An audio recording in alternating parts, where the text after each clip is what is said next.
आपको क्या होने वाले कैसे होने वाले पता नहीं है। जो बड़वे को यहाँ भेज दो, बड़वे को कौन संभालना? ऐसे बड़वे को क्यों इधर लेगा के छोड़ दिए? समझाओ उन लोगों को, सिखाओ कुछ उन लोगों को। ఇప్పుడు ప్లే చేయమా దానం ఎస్ఎన్డిపి చూసుకోవాలి మా బయట కూడా తిరగాలి కొడక మేము కానీ ఏమనుకుంటున్నారా మీరు? మీ అమ్మ తోలు తీస్తా కొడక ఒక్కొక్కటి తోలు తీస్తా ఒక్కొక్కటి చెప్తున్నా, తోలు తీస్తా ఏమరే బయట కూడా తిరగని అని చెప్తున్నా నేను. మరి ఇవి ఎథిక్స్ కమిటీకి రావా? ఇంకోటి చూడొచ్చు, ముఖ్యమంత్రి రేవంత్ రెడ్డి గారే విప్ గారిని ఐలే గారిని పంపించి స్పీకర్ గారికి ఇట్లా చెప్తున్నాయి. నాయన్ రాజేందర్ రెడ్డి గారు ఎంత క్లియర్గా మీకు కనబడతా ఉంది. ఇవాళ స్వయంగా ముఖ్యమంత్రి గారు డైరెక్షన్లు చేస్తూ కింది నుంచి పైనకి పంపిస్తూ ఇవాళ ఇవన్నీ ఎథిక్స్ కమిటీకి రావా? ఒక కౌశిక్ రెడ్డిది ఒకటే ఎథిక్స్ కమిటీకి వస్తుందా? అసలు నేను చేసింది ఏంటిది? నువ్వు ఏం చేసినా ఎన్ని ఇబ్బందులు పెట్టినా భయపడేది మాత్రం ఎటు పరిస్థితులు లేదు.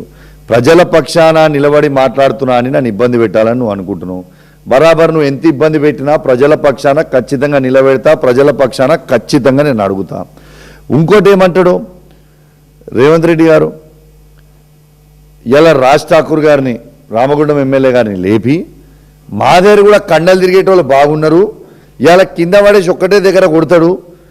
కుస్తీలాట అది అసెంబ్లీయా లేకుంటే కుస్తీలాటనా? గౌరవ రేవంత్ రెడ్డి గారు, మీకు తెలియదు కావచ్చు, నీకు అన్నీ తెలుసు, తెలియనట్టు యాక్టింగ్ చేస్తాం అంతే. నేను స్పోర్ట్స్ పర్సన్, నేను జాతీయ జెండా మోసిన వ్యక్తిని.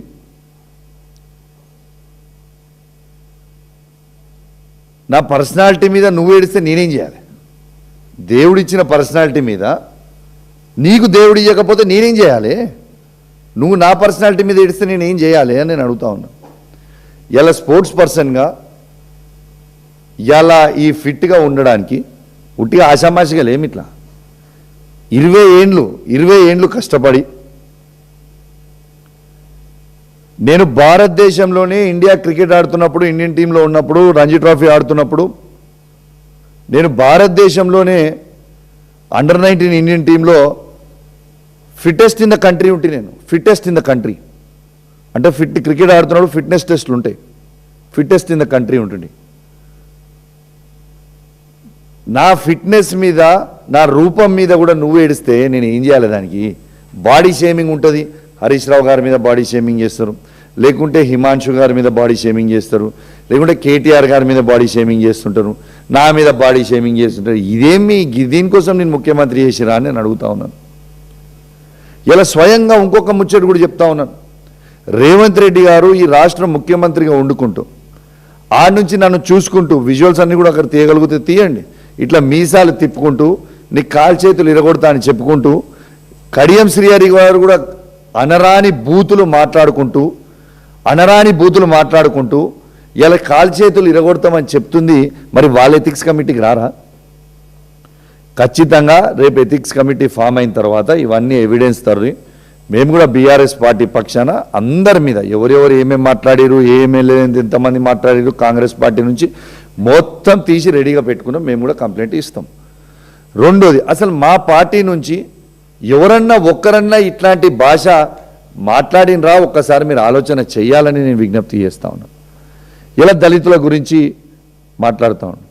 అసలు నేను ఛాలెంజ్ కడుతున్నా, ఈ అసెంబ్లీ ఫామ్ అయినాక, కొత్తగా అసెంబ్లీ ఫామ్ అయిన తర్వాత దళితుల గురించి, దళిత బంధు గురించి నేను మాట్లాడినంత ఏ ఒక్క ఎమ్మెల్యే అయినా నాకంటే ఎక్కువ దళిత బంధు గురించి ఈ అసెంబ్లీ సెషన్లలో ఫామ్ అయిన ఫస్ట్ సెషన్ నుంచి మొన్నటి సెషన్ వరకు నాకంటే ఎక్కువ దళితుల గురించి అసెంబ్లీలో ఎవరైనా మాట్లాడుంటే నా ముక్కు భూమికి రాస్తాను. ప్రతి అసెంబ్లీ సెషన్లో దళితుల గురించి, దళిత బంధు గురించి, మా దళితులకి దళిత బంధు ఎందుకు ఇస్తలేవు, మా హుజురాబాద్ నియోజకవర్గంలో పైలట్ ప్రాజెక్ట్ ఇచ్చింది కేసీఆర్ గారు దళిత బంధు, వాళ్ళకి ఇవ్వాల్సిన డబ్బులు కూడా అకౌంట్లో ఉన్నా మీరు ఆపుతున్నారు, ఇది కరెక్ట్ కాదు. అభయ హస్తం కింద అంబేద్కర్ హస్తం అని పెట్టి మీరు 12 లక్షలు ఇస్తామన్నారు. ఆ 12 లక్షలు ఎందుకు ఇస్తలేదు దళితులకని ప్రశ్నించిన వ్యక్తే కౌశిక్ రెడ్డి కదా అసెంబ్లీ సాక్షిగా. నిన్నగాక మొన్న ఈ సెషన్లో కూడా ఈ దళిత బంధు గురించి మాట్లాడింది కౌశిక్ రెడ్డి కదా అసెంబ్లీ సాక్షిగా. ఇదే దళితుల కోసము హుజరాబాద్లో మీరు దళిత బంధు ఇవ్వకపోతే ధర్నా చేస్తుంది కౌశిక్ రెడ్డే కదా. నా మీద కేసులు పెట్టిరు, నాతో పాటు దళితుల మీద కేసులు పెట్టింది కూడా ఇదే రేవంత్ రెడ్డి గారు కదా. ఇలా చేసింది రేవంత్ రెడ్డి గారు కాదా. ఇలా హుజరాబాద్లో పట్టణంలో డంపింగ్ యార్డ్ పెడతా ఉన్నారు. ఎట్టు పరిస్థితిలో ఆ డంపింగ్ యార్డు హుజరాబాద్లో పెట్టడానికి వీల్లేదు అని నేను డిమాండ్ చేస్తున్నాను కదా. అసెంబ్లీ సాక్షిగా నేను డిమాండ్ చేసిన. ఏప్రిల్ 4th నాడు నేను ఈ డంపింగ్ యార్డ్ మీద హుజరాబాద్లో పెద్ద ఎత్తున ప్రోగ్రాం పెట్టుకుందామని నేను ప్లాన్ చేసుకుంటే నాకు సిఐడి నోటీసులు పంపిస్తారు. 4th రోజు నువ్వు ఖచ్చితంగా ఈ సిఐడి ఆఫీస్కి నువ్వు వచ్చి అటెండ్ కావాలి ఎంక్వైరీ. ఎందుకు హుజరాబాద్లో మా డంపింగ్ యార్డ్ వద్దు అని నేను పోరాటం చేయొద్దా? నేను ఆడ పోరాటం చేస్తా అని అనుకోగానే నాకు సిఐడి నోటీసులు ఇస్తారా? 4th కాకపోతే 5th ఇవ్వాల్సింది, 6th. 4th రోజు నా ప్రోగ్రామ్ ఆడ డంపింగ్ యార్డ్ కింద ఉంది కాబట్టి సిఐడి నోటీస్ 4th ఇస్తావు. సరే 4th నువ్వు ఇచ్చినావు, నేను వస్తా, చట్టాన్ని గౌరవిస్తా కావచ్చు. నేను 5th రోజు, 6th రోజు, 7th రోజు పెట్టుకుంటా. ఎట్లా ఆపగలుగుతావు? దీనికోసం నువ్వు ఆపుతావా? అసలు డంపింగ్ యార్డ్ అనేది మా హుజరాబాద్లో ఎందుకు పెట్టాలి అంటే కరీంనగర్లో ఉన్న చెత్త అంతా, హనంకొండ వరంగల్లో ఉన్న చెత్త అంతా అది తీసుకొచ్చి హుజరాబాద్లో పెడతారా? మడికొండలో ఉన్న ప్లాంట్ని తీసుకొచ్చి హుజరాబాద్లో ఎందుకు పెడుతున్నారు మీరు? ఎవరు చేయమన్నారు హుజరాబాద్లో? మేము ఎట్టు పరిస్థితిలో హుజరాబాద్లో డంపింగ్ యార్డు ఈ కాంగ్రెస్ ప్రభుత్వం పెడుతుందంటే మాత్రం ఊకునే ప్రసక్తే లేదు. ఎట్టు పరిస్థితిలో మాకాడ డంపింగ్ యార్డు వద్దు. ఆ డంపింగ్ యార్డ్ పెడితే మాత్రం మేము ఒప్పుకోము. ఇలా సిఐడి నోటీసులు ఇచ్చినాం. సిఐడి ఎవరి మీద వేయాలి? ఇల్లీగల్గా ఫైరింగ్ చేసిన సిపి గారి మీద వేయాలి కదా సిఐడి. వాళ్ళ దోస్తులతోని జల్సాలు చేస్తున్న ఫైరింగ్ 180 రౌండ్లు ఫైరింగ్ చేసిన సిపి గారి మీద సిఐడి ఎంక్వైరీ చేయాలి కదా, నా మీద కాదు కదా. ఇలా పవర్ మిస్యూజ్ ఆఫ్ పవర్ చేసుకుంటూ కొత్త కరీంనగర్ జిల్లాలో ఉన్న అందరు SHO ఆఫీసర్ దగ్గర డబ్బులు వసూలు చేస్తున్న సిపి గారి మీద కదా మీరు వేయాల్సిన CID enquiry. Misuse of power చేసుకుంటూ కరీంనగర్లో అలాట్ అయిన కార్లని తీసుకొచ్చి ఇల్లీగల్గా హైదరాబాద్లో పెట్టి కరీంనగర్లో పనిచేస్తున్నట్టు కానిస్టేబుల్ని చూపించుకుంటూ హైదరాబాద్లో పనిచేపిస్తున్న సిపి గారి మీద కదా మీరు వేయాల్సిన సిఐడి. నేను చేసిన క్రైమ్ ఏంటిది? కానీ గుర్తుపెట్టుకోండి పోలీస్ మిత్రులారా, ఈ సిఐడి కేసు ఏదైతే మీరు నా మీద పెట్టినరో ఖచ్చితంగా ఆ సిఐడి కేసు రేపు మా ప్రభుత్వం వచ్చినాక మీ మీదకే ఉచ్చు బిగిస్తుంది. మాకేం అయ్యేదేం లేదు, ఇక్కడ మేము చేసింది ఏం లేదు. కాబట్టి గుర్తుంచుకోవాలని విజ్ఞప్తి చేస్తూ ఉన్నాను. ఎట్టు పరిస్థితిలా మీరు నన్ను ఇబ్బంది పెట్టినా, ఎన్ని కేసులు పెట్టినా, ఎన్ని అవమానపరిచినా, ఎంత కించపరిచినా, ఎథిక్స్ కమిటీ చేసినా ప్రజల పక్షాన మాత్రం ఖచ్చితంగా కౌశిక్ రెడ్డి కొట్లాడుతూనే ఉంటారు. మీరు ఇస్తా అన్న 6 గ్యారెంటీలు 420 హామీలు ప్రజలకి ఇచ్చేవారికి ప్రజల పక్షాన పోరాడుతూనే ఉంటా. మళ్ళొకసారి చెప్తా ఉన్నాను, ఖచ్చితంగా మీరు మహిళలకి 2500 ఇవ్వాలని పోరాడుతూనే ఉంటా. మీరు అందరూ ఖచ్చితంగా రైతులకి రైతు బంధు 15,000 ఇవ్వాలని ఇచ్చేవారికి పోరాడుతూనే ఉంటా. ఇలా తాతలకి అవ్వలకి ఇద్దరికి 4,000 రూపాయల పెన్షన్ ఇచ్చేవారికి ఇస్తా అన్నారు, దానికోసం పోరాడుతూనే ఉంటా. ఇలా 6,000 వికలాంగుల పెన్షన్ ఇస్తా అన్నారు, ఇచ్చేవారికి పోరాడుతూనే ఉంటా. ఇవాళ మీరు తులం బంగారం ఇస్తామన్నారు, ఇచ్చేవారికి పోరాడుతూనే ఉంటా. కేసీఆర్ కిట్, న్యూట్రిషన్ కిట్ ఆ 2 ఇస్తా అన్నారు, ఇచ్చేవారికి పోరాడుతూనే ఉంటా. ఇవాళ మీరు ఇస్తా అన్న స్కూటీలు ఇచ్చేవారికి పోరాడుతూనే ఉంటా.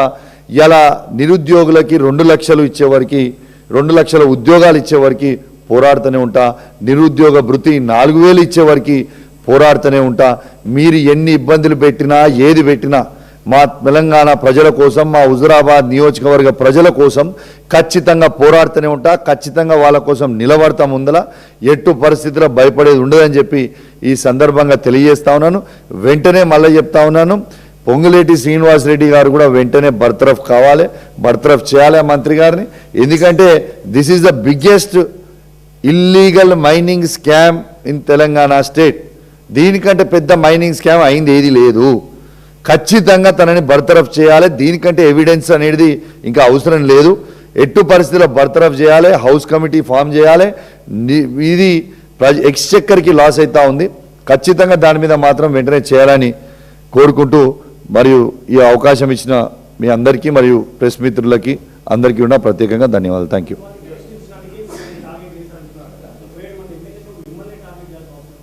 మీకు క్లియర్గా చెప్తా ఉన్నాను, ఇలా మసి ఊసి మారకాయ చేస్తున్నట్టు ఇలా పొంగులేటి శ్రీనివాసరెడ్డి గారు చేసిన మైనింగ్ స్కామ్ ఏదైతే ఉందో దాని మీద హౌస్ కమిటీ వేయమని మా ప్రభుత్వం మొత్తం, మా బీఆర్ఎస్ పార్టీ పక్షాన మేము అందరం కూడా అడుగుతుంటే దాన్ని డైవర్ట్ చేయడానికి ఏదో ఒకరి తుపాకీ పెట్టి నా మీద తుపాకీ పెట్టి కొట్టడానికే చేస్తున్నారు తప్పితే 27-30 మంది ఎమ్మెల్యేలతోని తిట్టించి దీన్ని డైవర్ట్ చేయాలనుకుంటు, కానీ డైవర్ట్ అయ్యే ప్రసక్తే లేదు. ప్రజల్లో అన్నీ కూడా గమనిస్తూ ఉన్నారు.